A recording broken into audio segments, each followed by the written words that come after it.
আসসালামু আলাইকুম সবাইকে। আজকে আমরা দেখব কিভাবে অ্যামাজনের জন্য প্রোডাক্ট রিসার্চ করতে হয়।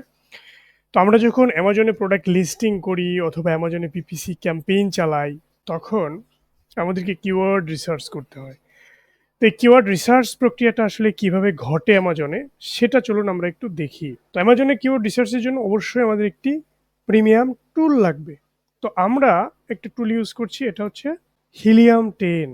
তো এই টুলটা যখন আপনি পারচেজ করবেন এবং আপনি যখন এটিকে ইনস্টল করে এই যে আপনার গুগল ক্রোম আছে না, এখানে একটা এক্সটেনশন আছে, সেই এক্সটেনশনটি যখন এখানে এনাবল করে দিবেন, তখন হচ্ছে আপনি এখান থেকে সুন্দর করে কিওয়ার্ড রিসার্চ করতে পারবেন এবং অ্যাজ ওয়েল অ্যাজ আপনি এই এই যে হিলিয়াম 10 এটার সরাসরি এই টুলের যে সেন্ট্রাল ড্যাশবোর্ড আছে, এখানে গিয়েও কিন্তু আপনি রিসার্চ করতে পারেন।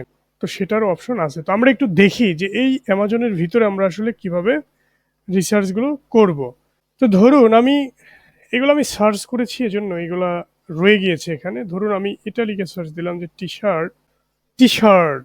তো আমি ধরুন টি-শার্ট নিয়ে ব্যবসা করি। তো আমি চাচ্ছি যে টি-শার্ট আমি লিস্টিং করবো অ্যামাজনে এবং এটার উপরে আমি ক্যাম্পেইনও চালাবো এই টি-শার্টের এই নিশের উপরে। বা আমার টি-শার্ট আছে, এই টি-শার্টগুলো আমি লিস্টিং করব অথবা আমি অ্যামাজন ক্যাম্পেইন চালাবো, পিপিসি ক্যাম্পেইন, অথবা আমি প্রোডাক্ট রিসার্চ করছি।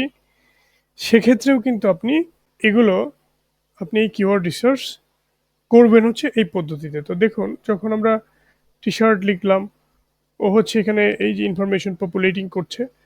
এখানে আমরা একটু দেখে আসি যে এখানে কি কি দেখায়। এই এক্সটেনশনে যদি আমরা ক্লিক করি তাহলে দেখব এখানে দেখাচ্ছে যে সেলারের পজিটিভ ফিডব্যাক, এটা হচ্ছে আমাদের প্রোডাক্টে। ওকে, এখানে পপুলেটিং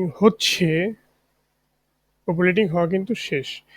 তো দেখুন, টি-শার্টের উপর আমরা অনেকগুলো কিওয়ার্ড পেয়ে গিয়েছি। তো এই কিওয়ার্ডগুলো খুব ভালোভাবে অ্যানালাইসিস বা রিসার্চ করার জন্য আপনাকে একটা সিএসভি ফাইল অথবা এক্সেল এসভি, যেটা হচ্ছে গুগল শিট, এটা ডাউনলোড করতে হবে। ধরুন আমরা এটা ডাউনলোড করলাম। তো এটাকে আমরা একটু ওপেন করি। তো ওপেন করার পরে টোটাল কত কিওয়ার্ড আছে এখানে? 46 কিওয়ার্ডস। এটা কিন্তু সিঙ্গেল সার্চের জন্য 46 কিওয়ার্ডস। এখন আমরা এটাকে একটু শর্ট করব। ফিল্টারিং করেন, আপনি লার্জেস্ট থেকে স্মল করেন। হ্যাঁ, এই যে লার্জেস্ট থেকে স্মল হয়ে গেল, সেইমে এগুলোও করে ফেলেন। তো এগুলো আপনি লার্জেস্ট থেকে আপনি লার্জেস্ট থেকে স্মলেস্ট করুন। তাহলে দেখুন আমরা এখন আমাদের এখানে কি কি সুবিধা হবে। কি কি সুবিধা হবে এখন আমরা এখন বুঝতে পারবো যে টি-শার্ট ফর মেন ইউকে, এইটি এটি বিশেষ করে ইউকে এর জন্য আমরা রিসার্চ করেছি। তো ইউকের জন্য কিভাবে রিসার্চ করেছি আমরা? আমরা দেখুন চলে গিয়েছি amazon.co.uk এই ওয়েবসাইটটিতে। তো এটা ইউএস এর জন্য হচ্ছে ওর আলাদা ডোমেইন আছে, ওর অন্য সব রিজিয়নের জন্য আছে। তো আমরা যখন এখানে চলে আসলাম, তো ও ধরে নিয়েছে যে এই কিওয়ার্ডগুলো রিসার্চ হবে ইউকে এর জন্য। তো ধরুন আমরা শুধুমাত্র কিওয়ার্ড লিখেছি, আমরা লিখলাম men's T shirt. Men's T shirt যখন আমরা লিখলাম, আমরা কিন্তু আরো কিছু কিওয়ার্ড পেয়ে যাব এখান থেকে। তো এই যে কিওয়ার্ডগুলো আমরা পেলাম, ধরুন আমরা এখানে আবার চলে যাই। তো এখন আমরা সিলেক্ট করব কিভাবে যে কোন কোন কিওয়ার্ডগুলো আসলে আমি নিতে পারি। দেখুন এখানে কম্পিটিটিং প্রোডাক্ট। তো কম্পিটিটিং প্রোডাক্ট যদি আমরা এখান থেকে নেই, তাহলে আমরা একটু স্মলেস্ট থেকে লার্জেস্ট করে দিলাম। তো দেখুন এটি টি-শার্ট, এটি আমাদের টার্গেটেড না। মেন্স টি-শার্টস, এটির দেখুন সার্চ ভলিউম অনেক বেশি। এটির হচ্ছে পাশাপাশি এটি হচ্ছে আপনার কম্পিটিশন কিন্তু অনেক কম। তো এই যে এই প্যারামিটারসগুলো দেখে আমরা যেগুলোর কম্পিটিশন কম সেগুলো অ্যাভয়েড করাই বুদ্ধিমানের কাজ হবে। টি-শার্টস ওমেন্স, এটা আসলে অনেক কম্পিটিশন, এটা আমরা আমাদের এটা না নেওয়াই আমাদের জন্য আসলে উত্তম। এখানে আছে সার্চ ভলিউম এবং সার্চ ট্রেন্ডস। তো এটা কেন আসলে নিচে চলে আসলো? এটা আমরা একটু উপরে নিয়ে যাই, তাহলে আমাদের এই বিষয়গুলো বুঝতে সুবিধা হবে।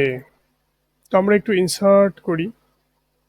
ধরুন এখান থেকে কি আমরা ইনসার্ট করতে পারবো না? আমরা ইনসার্ট করতে পারবো উপরে।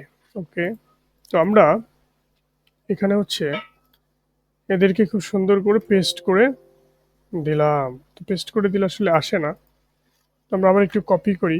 কপি করার পরে আমরা এখানে এসে একটু পেস্ট করে দিলাম। তো দেখুন এটা সার্চ ভলিউম কত, সার্চের ভলিউমের ট্রেন্ড কত। ট্রেন্ড মানে হচ্ছে সবসময় আসলে এটা সার্চের ট্রেন্ড, অর্থাৎ সব সময় কেমন সার্চ হয়। দেখুন এটা সবসময় ভালো সার্চ হয়। এই Under Armour men's T shirt, এটা প্রতি মাসের যে কার্ভ ওইটা হচ্ছে সবসময় একটা স্যাচুরেটেড পর্যায়ে থাকে। তো আমরা এই প্যারামিটার্সগুলো দেখে যে এইখানে সার্চ ভলিউম কত, এটার কম্পিটিশন কেমন, এই দুটো জিনিস আমরা যদি ফলো করি, পাশাপাশি এটা আমরা একটু টুকটাক ফলো করলেই হবে।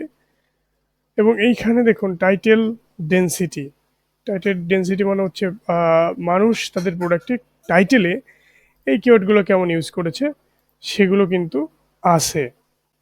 তো যেটা ১ সেটা সব থেকে কম, যেটা ১৫, তার মানে টি শার্ট মেন্স অনেকেই ইউজ করে এটি।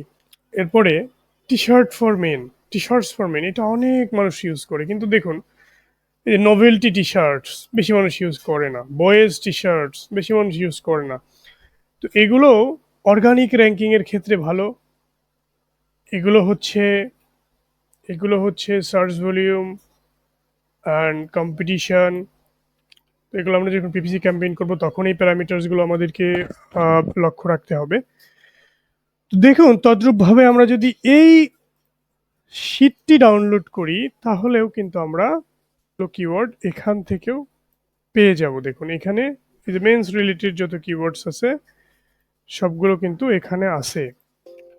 তো আমরা তো এই যে পদ্ধতি কিওয়ার্ড রিসার্চের, ধরুন আপনি বিভিন্ন রকম সার্চ টার্ম এখানে দিবেন, আপনার যেই প্রোডাক্ট, যেমন মেন্স টি শার্ট দিতে পারেন, টি শার্ট দিতে পারেন, বেস্ট টি শার্ট দিতে পারেন, এবং একটা করে শিট আপনি ডাউনলোড করবেন। এই ফর্মুলাগুলো ইউজ করবেন, আমি যেগুলো দেখালাম সেগুলো ইউজ করে আপনি কিওয়ার্ডের একটা শর্ট লিস্ট তৈরি করবেন। শর্ট লিস্ট তৈরি করে সেই কিওয়ার্ডগুলো দিয়ে আপনার যে প্রোডাক্ট সেটাকে অপটিমাইজ করতে হবে, টাইটেলে রাখবেন, ডেসক্রিপশনে রাখবেন, আপনি ইমেজের যে অল্টার টেক্সট সেটাতে রাখবেন। এরপর আপনি যদি পিপিসি ক্যাম্পেইনও চালান এবং সেখানেও আপনি এগুলো কিন্তু ইউজ করতে পারবেন। তো এটা ছিল একটা short view of Amazon keyword research. ভবিষ্যতে ধীরে ধীরে আমরা এই যে keyword research, PPC campaign, Amazon product listing, product optimisation, organic ranking এবং একটা ভালো পরিমাণ রেভিনিউ কীভাবে জেনারেট করে নিয়ে আসা যায়, সেই বিষয়গুলো নিয়ে আসলে আমরা ধীরে ধীরে দেখব। তো আপনারা যারা এই রিলেটেড কাজ করেন তারা এই ভিডিওগুলো থেকে হেল্প নিতে পারেন, প্লাস যারা করতে চাচ্ছেন নতুন তারা অবশ্যই আমার ভিডিওগুলোর থেকে অনেক অনেক উপকৃত হবেন। তো যদি কোনো প্রবলেম ফেস করেন আমার সাথে যোগাযোগ করতে পারেন, আমি সেটি সমাধান দেওয়ার চেষ্টা করব। ভালো থাকুন, সুস্থ থাকুন, আল্লাহ হাফেজ।